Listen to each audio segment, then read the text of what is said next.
Barbara Reiss reporting for Totally East Brunswick. We're here on a very special tour of the Mid-Jersey Chinese School at Churchill Junior High School. Come join us for a very fun experience. So tell us a little bit about the structure of the school. Okay, so the structure of our organization is that we are a nonprofit organization under an umbrella organization called the Chinese American Cultural Association. And there are actually 5 Chinese schools under that. We're one of them and the oldest one.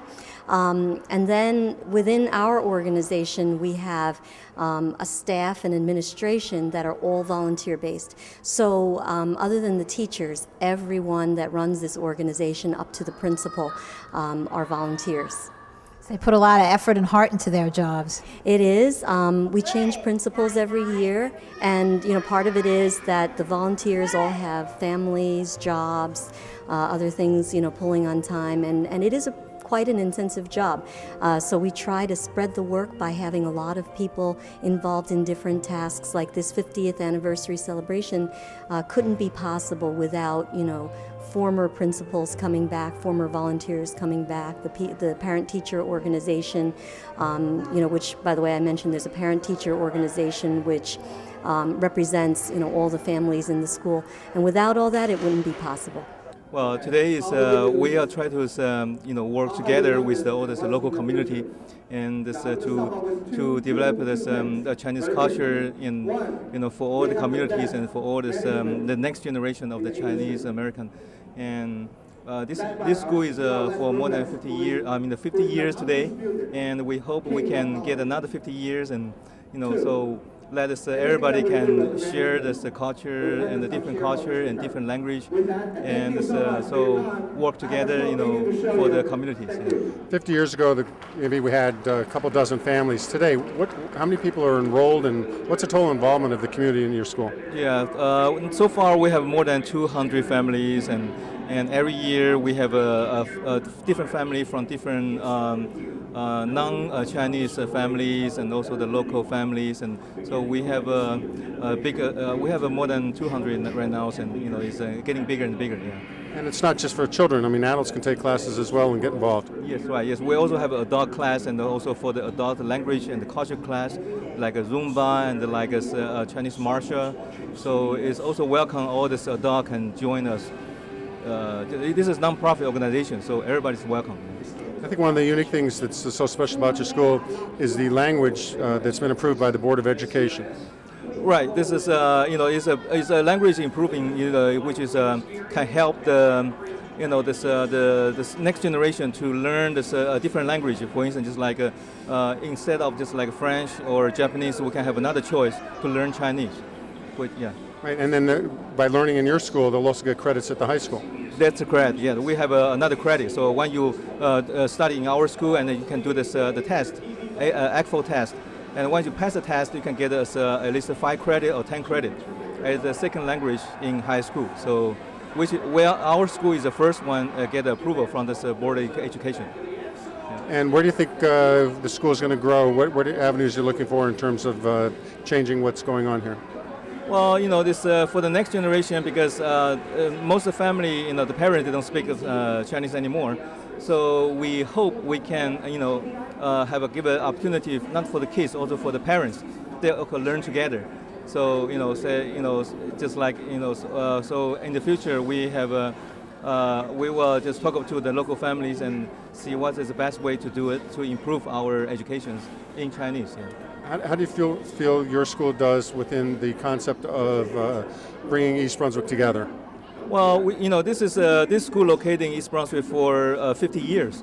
So actually, we are open to all the communities, and we hope that we can not only bring the Chinese family, also the local family all together, and we can do all the volunteer work, like for this local libraries, for the Asian.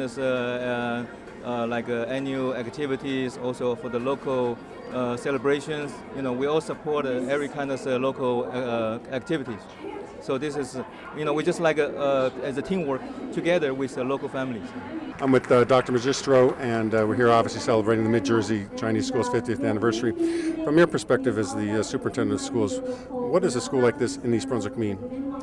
The school really brings a very rich cultural diversity attention to not only the children that are of Chinese descent in our community, but it really enlightens the children during the regular school day. I mean, the Chinese community here, the volunteers come into our school, they share their culture with all our children, and we have really developed a very good relationship between the school and, of course, the Central Jersey School.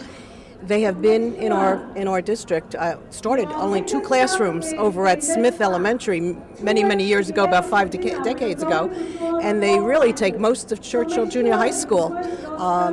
But in 2006, we really developed a very nice relationship with them in that the children that come here to learn Chinese, if they take the test, pass the world language test, they receive high school credits. So we've worked along with them to encourage their children to learn their language and be able to see some benefit to the school system as well. I think it shows, again, the cooperation that we have that's somewhat unique in East Brunswick compared to the rest of the state. The relationship between the Board of Education, private schools like this, where it enriches the community as a whole. I think a lot of people don't understand how much we do here in East Brunswick. It's amazing how these schools, not only this school, but many of the cultural differences. We're a very multicultural community, but how much of these people come into our schools and share their culture with us. The Chinese school obviously is one of our biggest. They've been with us for 50 years and we've had a wonderful relationship. It's not the only group that does that, but I think all our children benefit. They learn that we're alike in very many ways, and I think it really enriches all our kids. Their work ethic that they grow up with, they show in school.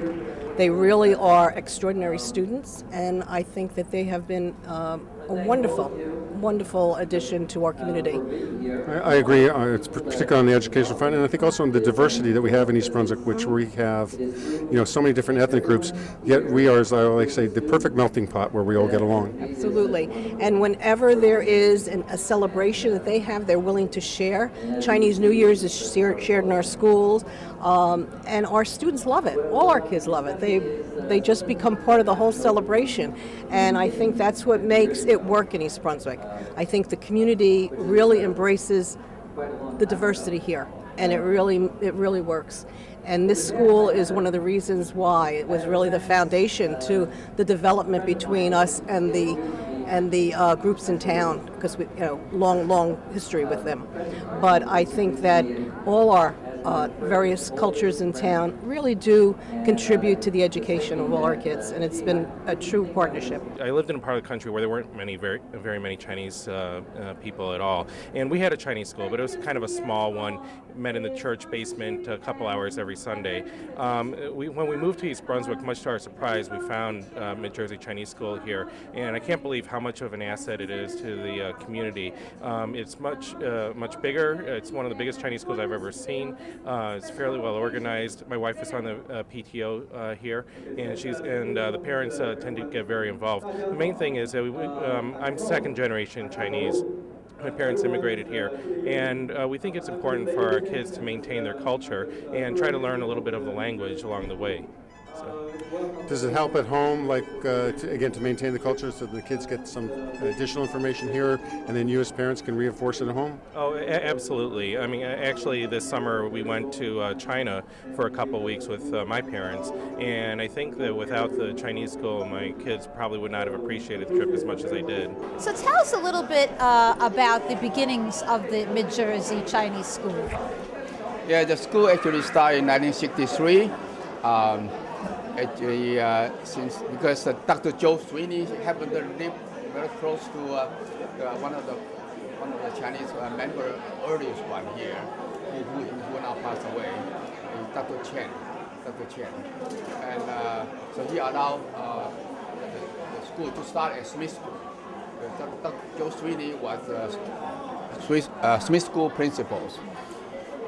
So we started with that, and it was small. And then after a few years, some people split into Princeton Chinese School. But this one still continue. So the Mid-Jersey Chinese School is the oldest Chinese school in Eastern United States. All right, 50 years, and I'm very proud of it. And I'm not the new one. I'm 79, so like, young, and relatively young. But I was very involved on this school. And also, we also, in the mid-80s, we moved from Smith School to Churchill. And here I want to take the opportunity to thank the East Brunswick public system, the Board of Education, particularly Mr. Ewens, who really helped us all the way for a good 30 years. That's why we are prospering. And we actually, one time, when I was a school principal, we reached 100 students at that time. So that was a milestone. Now eventually we reached 500 one time. Now they have 200 because the shrinking community in the area, particularly from people from Taiwan. So anyway, this school is very good, including my son graduated with always #1 in the class. And now with his Chinese training here, he went to work for Time Warner and be some kind of head of China and Hong Kong, Korea for Time Warner. And now he's the head of BBC in Asia. So because of Chinese, he can speak quite well, very well. So this is important that for Chinese community or Chinese studies or anybody now to learn Chinese and languages, culture, and help with their career. So I He got his start here. His training began here in East Brunswick. Yes. And also I want to say briefly that Chinese school at that time, early on, was really the only place where Chinese people can go and become a community center. So they come every Saturday or weekend to meet, including the students themselves. They bring people from all within the area, so they don't normally see each other every day. They see each other on weekend, so they become friends. So from here, we started from Chinese school. After they graduated, we become teen club. After teen club, become then the parents become we call it. We now have 40+ club. So over 45. So we get together, and actually the Chinese American Cultural Association was actually start from here in 1974. So under the Chinese American Cultural Association, we now have 5 Chinese schools. This is only one of them. So you can see that how Chinese school can do a lot of things. Now they open up to the community, not just Chinese community, in general. You can see the program now. They got the CSL program. So and that's not 2007 or so. East Brunswick Board of Education recognized the graduate of this Chinese school to be qualified as one of the foreign languages requirement. So that is a wonderful thing. So tell us now, coming to the school after all these years, your thoughts about seeing what it looks like now. Well, I feel so good. Number one, I feel at home. Then two, I see the school is expanding, and both my daughter attend the first day of the school for many years ago. Now it's a mother of 3 and a mother of 2. They're all growing up. My wife and I, we live in San Diego now, but we so miss East Brunswick and this school. So tell us, Mr. Young, a little bit, how do you feel about the school's, expansion and how it's doing now and where it's going to go in the future? Well, I just sit in the kind of in the middle of the 50 years, 1993, 94. School has been expanding, and really, I'm really so happy to see the growth of the school. And I wish we can continue for another 50 years. That would be wonderful. We're so happy. And tell us a little bit, Mr. Chen, what are your thoughts on the 50th anniversary? Well, I mean, it's just wonderful. I think, we on one hand, we feel very honored that we can continue this tradition and continue to grow the school because of all the hard work the previous generation did.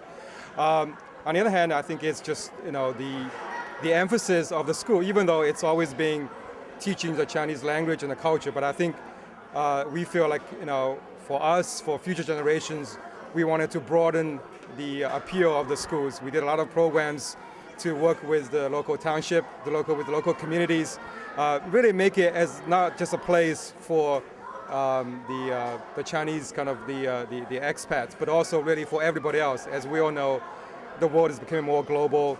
Asia is in terms of economically, it is booming. I think there are a lot of opportunities we can tap into. So tell us, as a new co-chair here of the PTO, some of the activities that the parents do to make this a wonderful school. Well, I was very surprised this year, as being this is my first year, how much activity there are planned throughout the years and how much planning there is going forward for future activities. I've always thought that these activities were put together at the last minute, but it's not. There's endless hours of after-work hours between emails and phone calls, coordinated by such a dedicated group of volunteers at this school, whom I learned to realize and really respect the amount of dedication they have for the school and throughout the years and how many years. And most of these parents don't even have children who attend the school anymore. So yes, I'm proud to be part of the chair PTO for this year and hopefully many future years ahead of us. So for those who are not familiar with how the Chinese school is set up, what's the format for those that are coming to the school? We have 3 different tracks. The first track is a traditional track, and the textbook we're using sponsored from Taiwan. And then the second track, we call it practical Chinese learning. That's simply for students who does not speak Chinese at home, and we did give them the opportunity to learn the Chinese. And at class, the teachers speak mostly in English. Okay. And the third track, 6 years ago, we combined with the Cantonese school. That's our third track. And also with the 3 track, that's a learning process. We also have culture class. The culture class, we have focused more on the Chinese culture, which is we have Chinese painting, we have Chinese calligraphy, we have Chinese nodding, and we also have yo-yo. I'm sure you were shooting yo-yo before. And we also try to provide some other activity for the parents who's waiting for the kids while the kids is in school. So the parent came from Zumba, martial art. Sometimes they go for the Chinese brush, the Chinese painting. So we have few activity for the parents because not everyone came from East Brunswick, and so some other parent can travel from different town. So we once they're here, we try to provide as much activity for them too. So it's a whole family experience. Yes, it's definitely we want to incorporate as much of family events for everybody. How was it like getting it started in the beginning? Well, we feel the need. So then let's get doing something. And how do you feel now coming back for the 50th anniversary? Very, very much impressed. I think at that time was just a Saturday get together, so. But look at the scope and the institutionalized, and even issuing 1099 and all that kind of. Meaning there's a system. It's very, impressive. very impressed. Yeah, I haven't been here for a long, long time. So 50 years. Feel excited. I was very impressed because the school has been expanded tremendously with the sport, and all the students sit on the round table.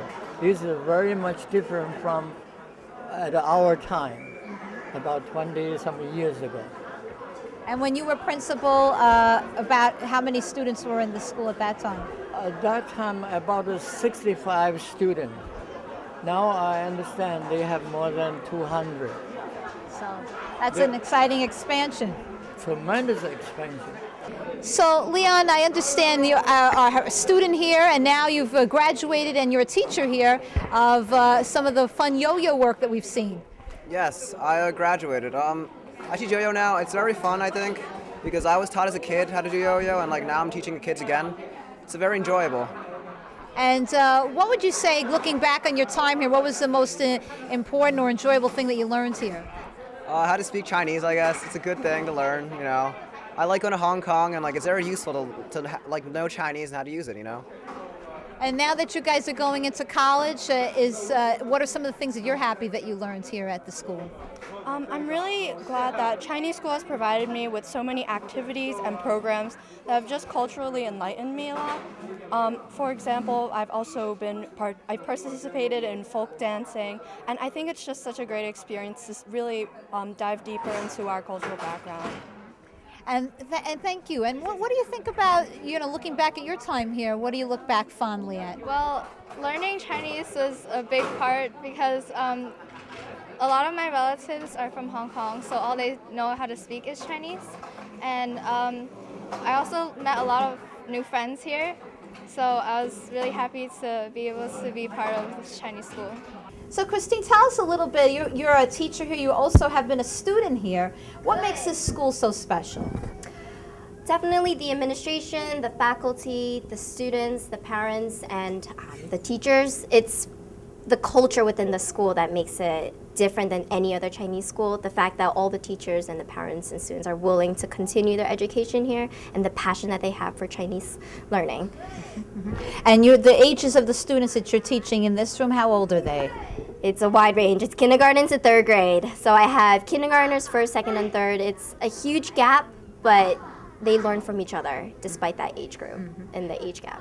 And what's the emphasis? Are they supposed to be learning to write, to read, or both? Because majority of them are younger, they will be learning to recognize words more, and they were working on like pinging sounds, which is basically the Chinese alphabet. So they've been working on that, and they can read that on their own. Oh, that's so exciting. Yes, it is. And we're standing in front of some of their vocabulary here, so they're learning to actually construct sentences as well. Yes, they are. We've learned 3 verbs: love, have, and don't have, and then we've learned pronouns. So they're able to put pronouns, verb, pronouns together, and nouns as well. Pretty exciting. It is. So, and it's the 50th anniversary of the school. You've been here as a student as well as a teacher. What have you seen through the years that makes this school so successful? The fact that teachers are still willing to be here. I work with some of the teachers that I had when I was younger, and they would actually come up to me sometimes during like the faculty meeting and say, "You were in my class," and I would be like, "Yes, I was." But the fact that they still remember you and that you're working with them and they're continuing their passion for teaching Chinese in school makes this Chinese school so even better. So Emily, tell us about some of the things you learn here at the school. Well, I learned that I could learn how to write Chinese, how to read it, and there are Chinese stories we read, go over the compound words, and mostly that's about it. Is it exciting to learn another language? I think it's pretty exciting because usually you can go to college and you can learn a lot of stuff there, and then when you're at work, and you can communicate with other people. And it's the 50th anniversary of the school. What makes this school special? I think what makes this school special is mostly the people here. So Derek, what do you like about coming to school here at the Chinese school? Because I learn more Chinese, and because my family still teach me Chinese, but I want to learn more from here. Makes a lot of sense. Do you have a favorite word that you've learned here in school? I don't know. You like them all? Yeah. And is there a particular game that you play here at school that you like? You have to match them and make a sentence out of words. No, that sounds great. Sounds like you're learning a lot of good stuff. And if someone like my daughter would want to come to the school, tell me about what's so great about your school. You can play games, and you get to match these Chinese words into a sentence, and that's what's fun. So tell us a little bit why you brought the kids to the Chinese school. I think it's very important that they learn a language. I'm Korean, my husband's Chinese, and so growing up I didn't have any formal education with Korean. So as I got older, I realized that it was an issue. Same with my husband, so we thought it would be important to have them start young. And this is the 50th anniversary of the school. Is an exciting time. What do you like about the atmosphere here at the school? That it's actually like a real school. We like the setup that they come in for 2 hours and it's structured like a regular school, and that it actually takes place in a school. Thank you for joining us for this special tour of the school. We wish a very happy 50th anniversary to the Mid-Jersey Chinese School. This is Barbara Reiss reporting for Totally East Brunswick.